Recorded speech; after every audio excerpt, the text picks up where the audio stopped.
Hi hello welcome to current TV news. ఒక్క press meet దేశాన్ని కుదిపేస్తుంది. పవన్ కళ్యాణ్ అంటే ఇలాగే ఉంటాడేమో, పవన్ కళ్యాణ్ అంటే ఇంత హై వోల్టేజ్లో ఉంటుందేమో. నిజంగా ఏదో ఆంధ్రప్రదేశ్ రాజకీయాల్లో ఆయన చూపించాడు, అలా చూసాం. కానీ ఇక్కడ తెలంగాణలో మాత్రం మొట్టమొదటిసారి చూపించాడు. ఇంత అగ్రెసివ్నెస్ నిజంగా తెలంగాణలో ఇన్ని సంవత్సరాల తర్వాత నాకు తెలిసి చెప్తున్నాను కదా, ఇలా మాట్లాడాలంటే గట్స్ ఉండాలి.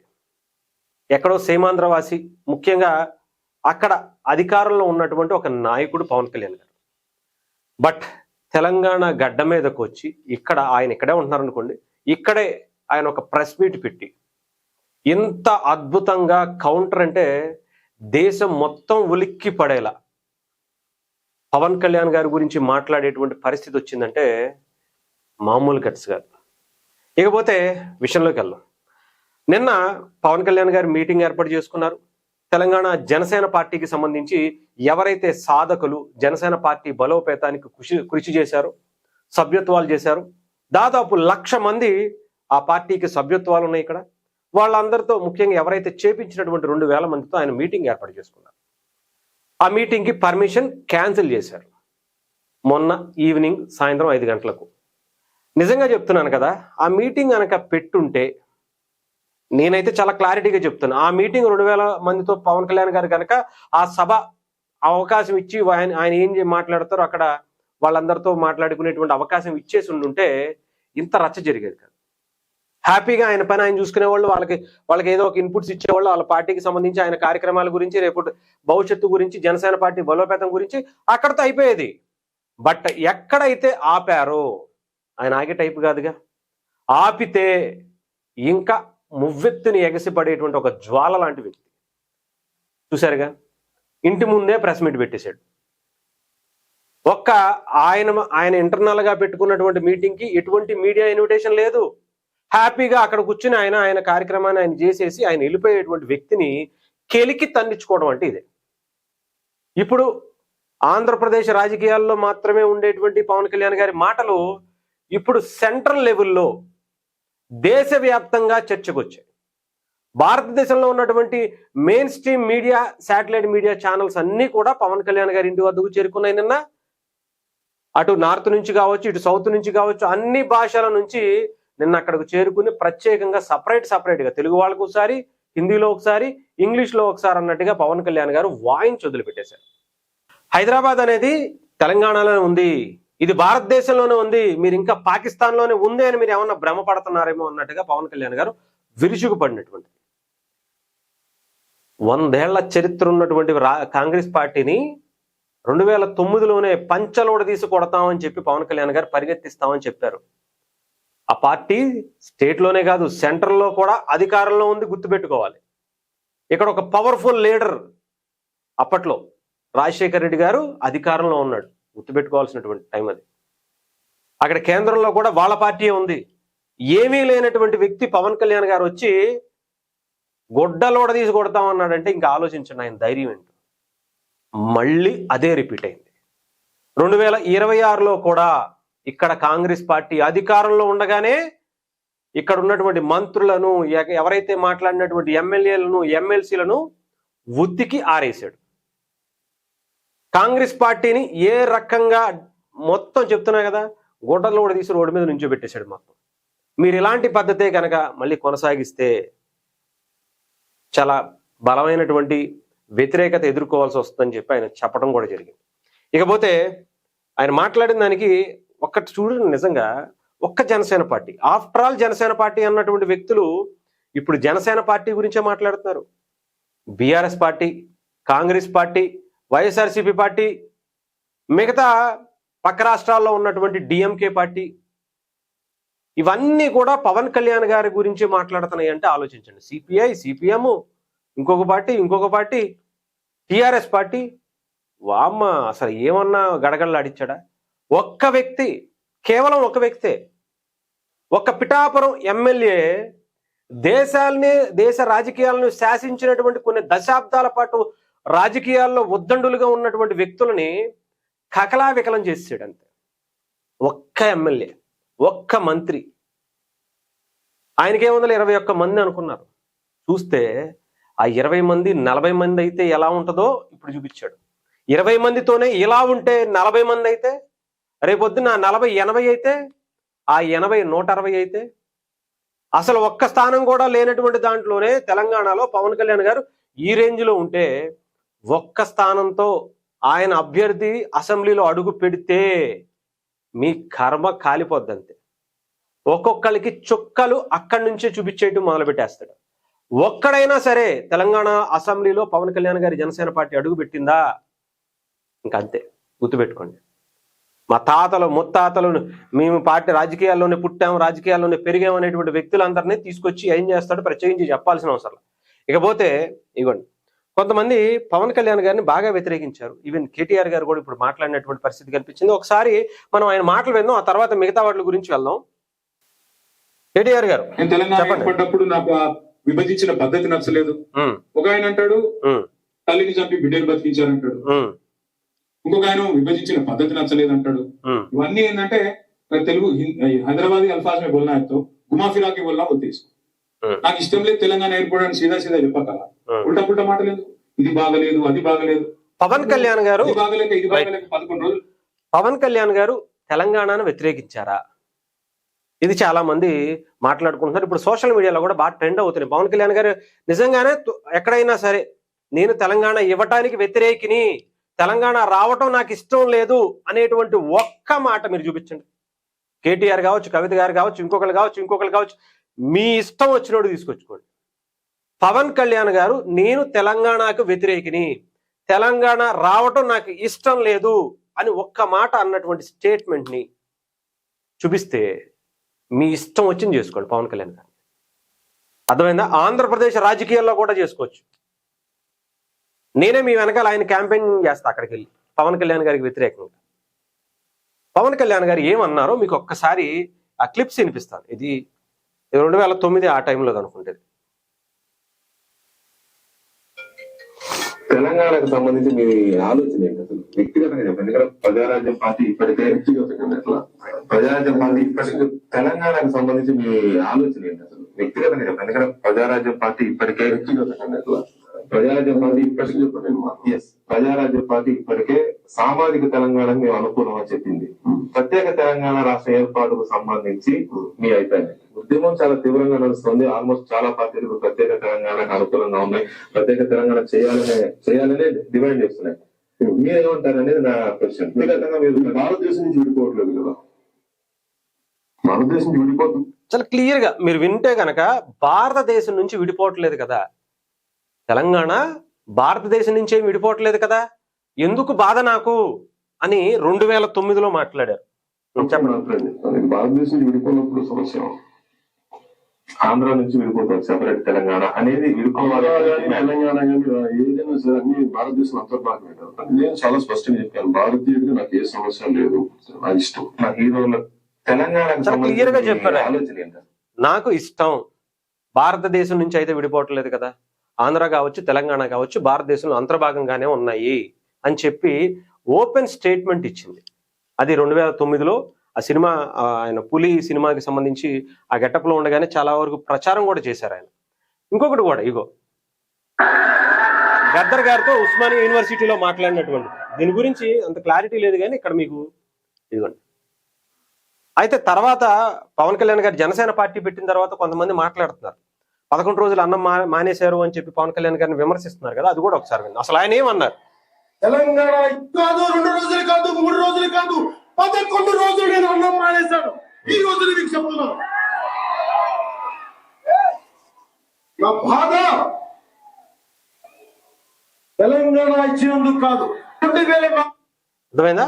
నా బాధ తెలంగాణను ఇచ్చినందుకు కాదు, ఆంధ్రప్రదేశ్ ని కంప్లీట్ గా ఒక అనాథలాగా వదిలేసినందుకు. దానికి ప్రతిఫలం ఇప్పుడు ఆంధ్రప్రదేశ్ ప్రజలు, యువత, అక్కడ ఆంధ్రప్రదేశ్ అనుభవిస్తున్నటువంటి తీరు గురించి పవన్ కళ్యాణ్ గారు ముందే ఆయన ఊహించారు కాబట్టి, ఇలా జరుగుతుందని ఆయన అనుకున్నారు కాబట్టి, అదే జరిగింది కాబట్టి ఆయన ముందే ఇలా విభజించడం కన్నా, ఎన్నో బంధుత్వాలు ఉన్నాయి తెలంగాణకి ఆంధ్రప్రదేశ్కి. ఎందుకు నా కుటుంబంలోనే ఉన్నాయి. నేను నా తల్లి తెలంగాణకి సంబంధించింది, ఇక్కడే పుట్టి ఇక్కడే పెరిగారు.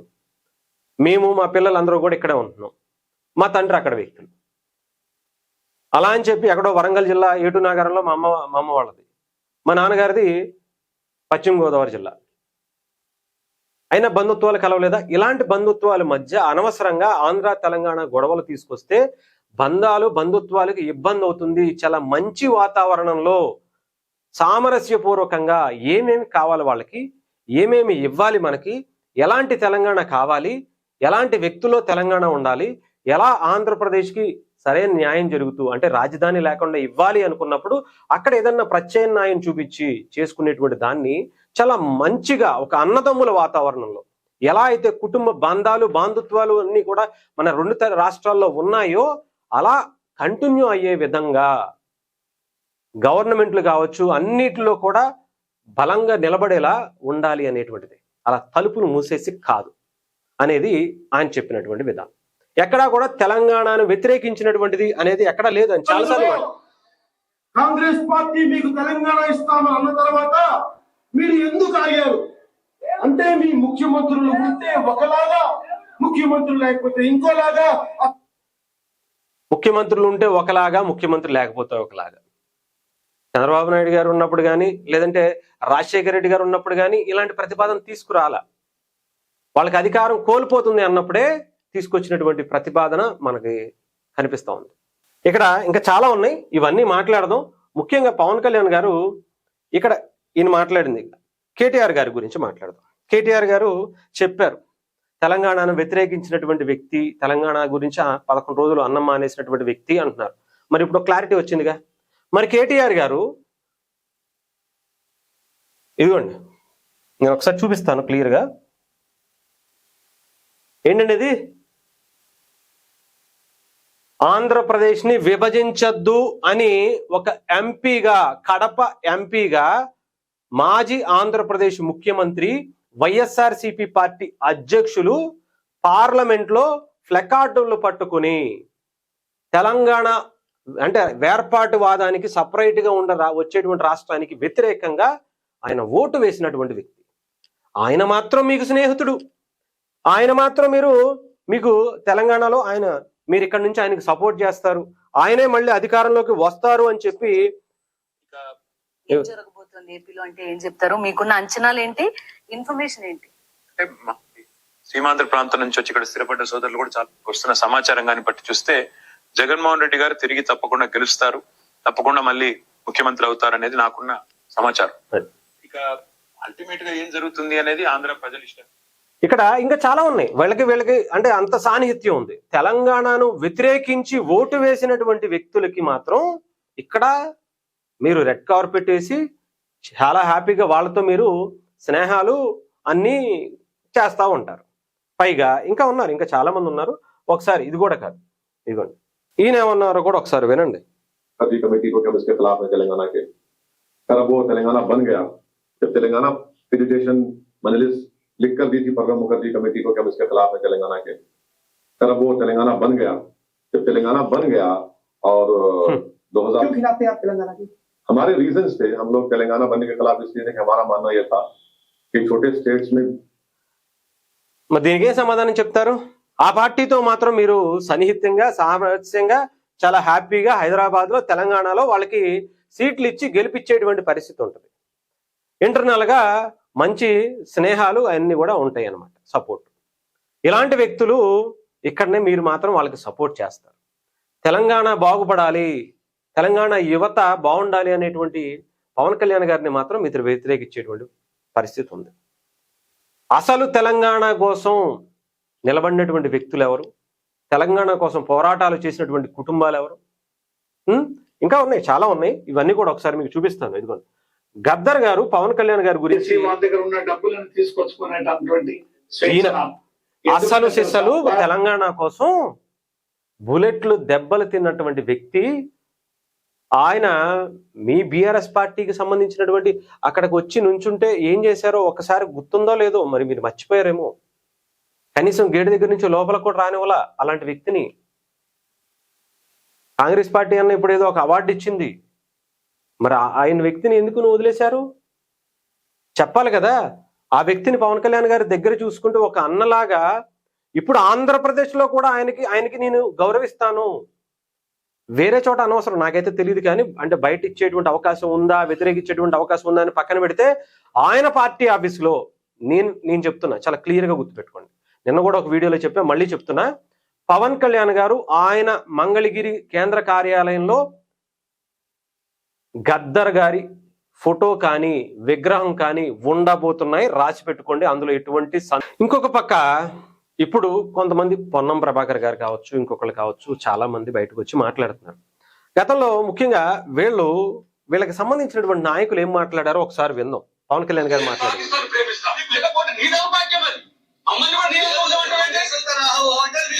నేను పాకిస్తాన్ నీకు శత్రువు అయితే నాకెందుకు శత్రువు కావాలంటున్నానే ఒక స్ట్రైట్ క్వశ్చన్. ఇలా పాకిస్తాన్ ఎందుకు శత్రువు? నేను పాకిస్తాన్ ప్రేమిస్తాను. కాంగ్రెస్ నాయకుడు ఐ లవ్ పాకిస్తాన్ డిబేట్ లో ఇలాంటి వాళ్ళు మాత్రం తెలంగాణ రాజకీయాల్లో ఉండొచ్చు. ఇలాంటి వ్యక్తులు మాత్రం తెలంగాణ రాజకీయాల్లో ఎమ్మెల్సీగా, ఎమ్మెల్యేలుగా పాకిస్తాన్ని ప్రేమించేటువంటి వ్యక్తులు హైదరాబాద్లో తిరగచ్చు, ప్రెస్ క్లబ్లో పెట్టి ప్రెస్ మీట్లు, రౌండ్ టేబుల్ సమావేశాలు ఏర్పాటు చేసి పవన్ కళ్యాణ్ గారిని వ్యతిరేకించవచ్చు.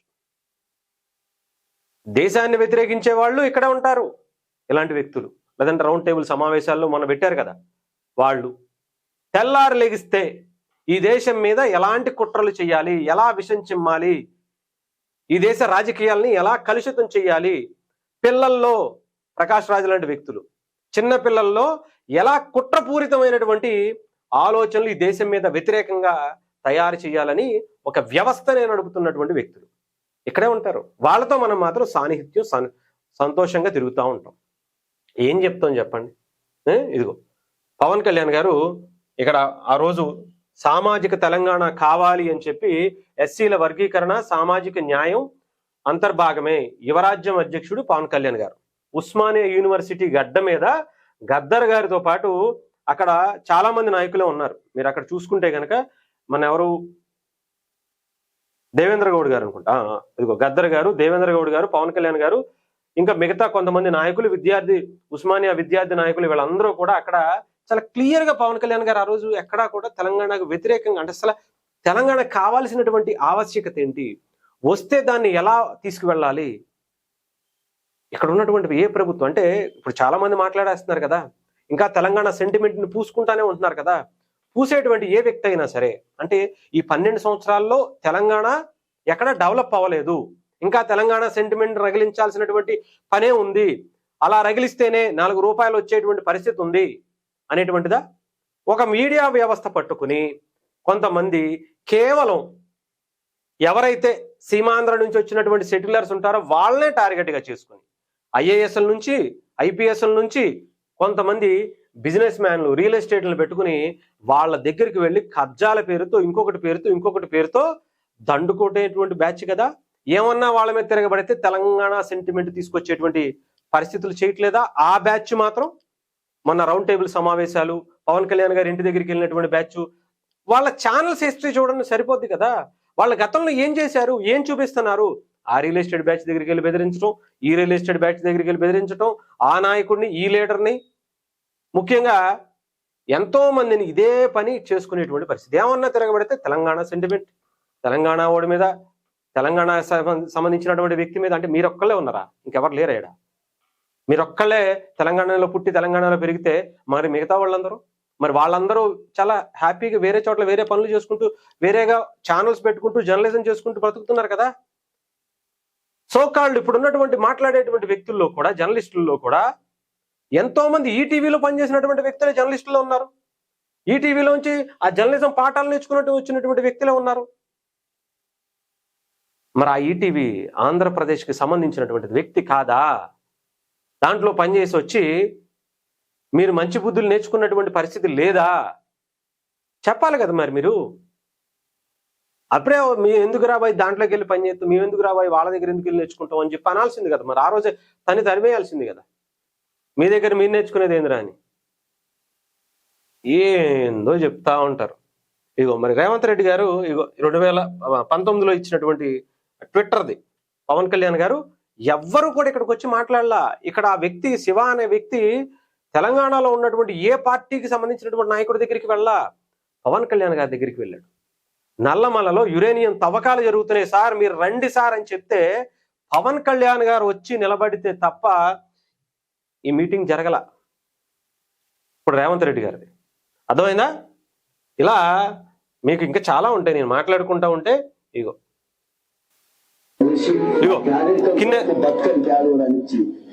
కిన్నెర వాయిద్యం గురించి ఆయన చెప్పిన మాటలు వినండి. మొగలయ్య గారు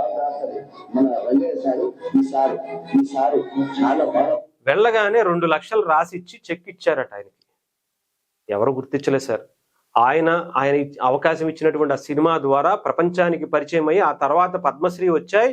ఆ తర్వాత తెలంగాణ గవర్నమెంట్ కూడా ఏదో చేస్తానని ఏం చేసినటువంటి పరిస్థితి. ఆయన ఆ తర్వాత ఎన్నిసార్లు మొరపెట్టుకున్నారు, ఎన్నిసార్లు రోడ్డు మీద కనిపించారు, ఇవన్నీ మనం చూసాం. అర్థమవుతుందా? ఇలాంటి వ్యక్తులను కూడా పవన్ కళ్యాణ్ గారు బయటకు తీసుకొచ్చి చూపించారు. ఎంతో మంది దర్శకులకి అవకాశాలు ఇచ్చారు సినిమాల్లో. అలాంటిది పవన్ కళ్యాణ్ గారిని తెలంగాణ నుంచి వ్యతిరేకంగా ఆయన్ని చిత్రీకరించేటువంటి ప్రయత్నం. ఆయన ఎలక్షన్స్ లో తిరిగినప్పుడు కూడా 80% తెలంగాణకి సంబంధించినటువంటి గిరిజన గ్రామాలని, గిరిజన ప్రాంతాలని, అనేక నియోజకవర్గాల్ని ఆయన పర్యటించారు. 80% ప్రజారాజ్యం అప్పుడు కూడా యువరాజ్యం అధ్యక్షుడిగా. అంత ప్రేమ తెలంగాణ పట్ల పవన్ కళ్యాణ్ గారికి. తెలంగాణ నాకు పునర్జన్మ ఇచ్చింది, ఆంధ్ర జన్మనిస్తే తెలంగాణ నాకు పునర్జన్మనిచ్చిందని కొండగట్టు అంజన్నను ఆయన ఇంటి ఇలవేల్పుగా పెట్టుకున్నారు ఆయన. ఆంధ్రప్రదేశ్లో ఇప్పుడు ఏదైతే జనసేన పార్టీ పెట్టిందో అదే తెలంగాణలో పుట్టింది కదా. ఆంధ్ర కూడా వెళ్ళి పెట్టుకోవచ్చు ఆయన. ఎందుకని తెలంగాణలోనే హైదరాబాద్ నడిబొడ్డున ఆయన ఎందుకు జనసేన పార్టీని ఆవిర్భవించారు? తెలంగాణ అంటే ఆయనకి ఎంత ప్రేమ ఉంటే ఆయన ఇక్కడ చేస్తారు. ఆయన పర్యటన కూడా వారాహి యాత్ర అంత గొప్పగా తయారు చేసుకుని కొండగట్టు నుంచే ప్రారంభించారు కదా. మరి ఎందుకని? ఇక్కడ ఎంతో మంది స్నేహితులు, సన్నిహితులు, ఎంతో మంది ఆయన ఎంత గొప్పగా చూసుకుంటారు. దాసోజు శ్రవణ్ గారు కావచ్చు, శంకర్ గౌడ్ గారు కావచ్చు, మహేందర్ గౌడ్ గారు, జనసేన పార్టీ వైస్ ప్రెసిడెంట్ ఈ రాష్ట్రానికి సంబంధించినటువంటి మహేందర్ రెడ్డి గారు. పవన్ కళ్యాణ్ గారు ప్రెసిడెంట్ అయితే ఆయన వైస్ ప్రెసిడెంట్ గా ఇప్పటికీ ఫౌండర్ గా ఉన్నారు జనసేన పార్టీకి. జనసేన పార్టీ ఫౌండర్స్ లో సగానికి సగం మంది తెలంగాణ నుంచి ఉన్నటువంటి బలంగా నిలబడినటువంటి వ్యక్తులే పవన్ కళ్యాణ్ గారికి. ఆయన్ని మనం వేరు చేయాలనుకుంటే ఇంకా దానికన్నా ఏం చెప్పలేం. ముందు మనం ఎవరితో అయితే ఇప్పుడు తిరుగుతున్నామో, ఎవరైతే వస్తే మనకి ఆంధ్రప్రదేశ్లో, లేదంటే ఇక్కడ మీరు వస్తే వాళ్ళకి హెల్ప్ అవుద్ది, వాళ్ళు మీకు వస్తే పార్టీల పరంగా హెల్ప్ అవుద్ది అనుకుంటున్నారో వాళ్ళ గురించి చూసుకోండి. వాళ్ళు చేసినటువంటి